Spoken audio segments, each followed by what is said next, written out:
So I have to say, right when Scream started and all the logos were popping up on the screen and it started playing Sydney's Limit, I thought this is going to be different from what we've been getting with the past three films, meaning 4 through 6. It was playing songs from the first Scream movie, and when each of those songs played, I was like, hey, that's from the first film. So I guess this is the part where I tell you the plot of Scream 7. Which I'm just going to look on Google here. When a new Ghostface killer emerges in the quiet town where Sydney has built a new life, her darkest fears are realized as her daughter becomes the next target. Determined to protect her family, she must face the horrors of her past to put an end to the bloodshed once and for all. Of course, this one is directed by Kevin Williamson, and I thought that was pretty cool when that got announced.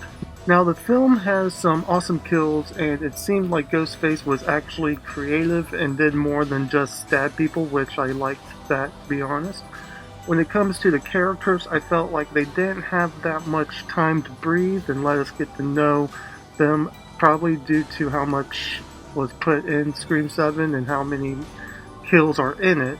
Something that I hoped, well, at least hope it is worked on and made better in the next Scream movie.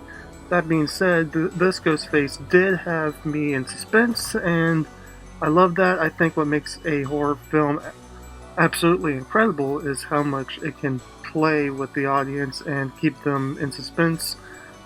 That Gale chase scene in Scream 2 still keeps me on the edge because it was done so well, and same goes for the car scene as well. The Scream 7 knocked it out of the park, it kind of, but I'm still going off on one viewing, and I do plan on seeing it again. Now here's where I talk about the spoilers of the movie, and to jump right into it, Stu, I really didn't want it to be AI because the way they introduced Stu was genius and was something I felt was new and fresh for a Ghostface killer to do. What I mean is, it didn't have to be Stu, just a character introducing themselves as the killer and attacking characters from the movie. Kind of like what Scream 6 did at the beginning, where we know who the killer is, but instead of killing them off, we just followed them throughout the movie. Or the main characters, but we know this information. But it's them playing with the characters, and we don't trust them, but at least it was AI, I guess, and I haven't really fully decided how I felt about that, because it's both a good idea and also sucks because I think most people would enjoy Stu being alive and maybe the main Ghostface that started a cult of Ghostfaces.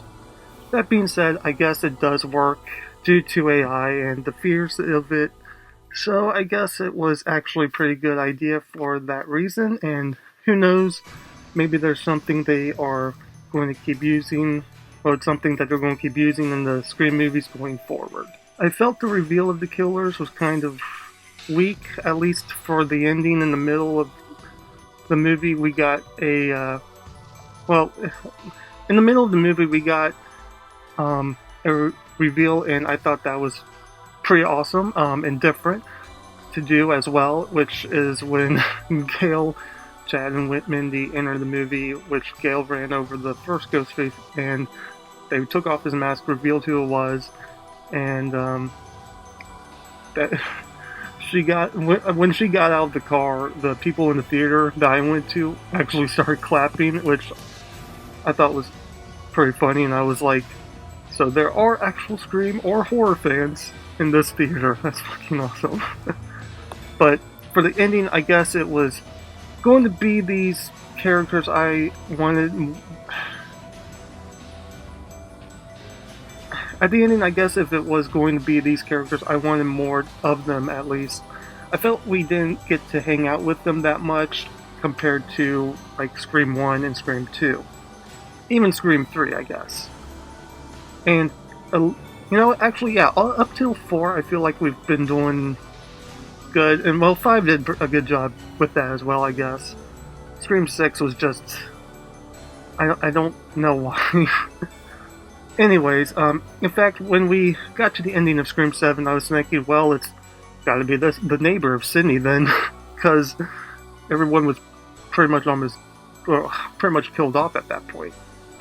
Which the motive was just dumb. She read Sydney's book, Out of Darkness, which was basically Sydney's self-help book, and used it as a reason for killing her abusive husband, then got upset with that Sydney wasn't in the public eye anymore, and wanted to remind her that she's a final girl and always will be, and her time has basically her time has passed or whatever, so that she's going to kill her in front of her daughter, Tatum, just like how Sydney seeing her mom's death basically make the cycle continue, which that part worked, well, was actually the only part that made sense for,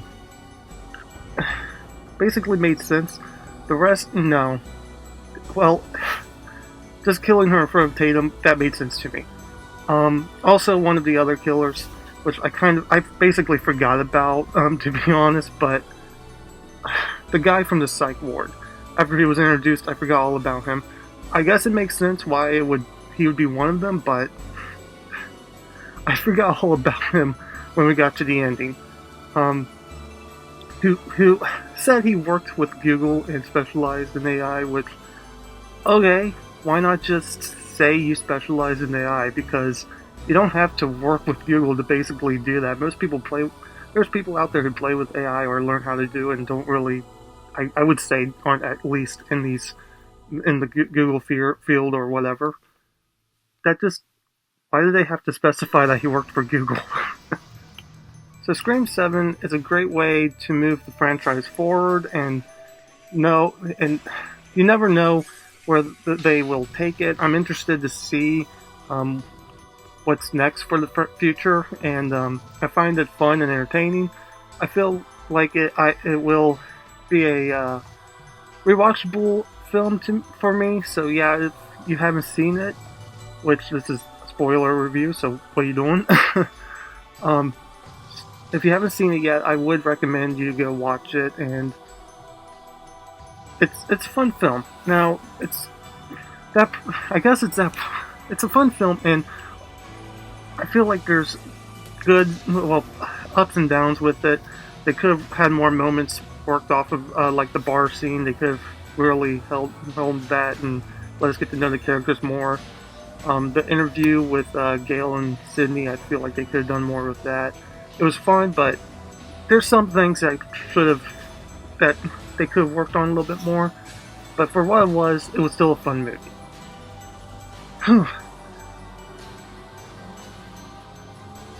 Well, now it's part of that video where I ask you all, if you've seen Scream 7, what did you think? Did you have fun and enjoy the film? Did you have any issues with it? Leave a comment below and let me know your thoughts. Also, if you enjoy this kind of content and want to see future videos, if you want,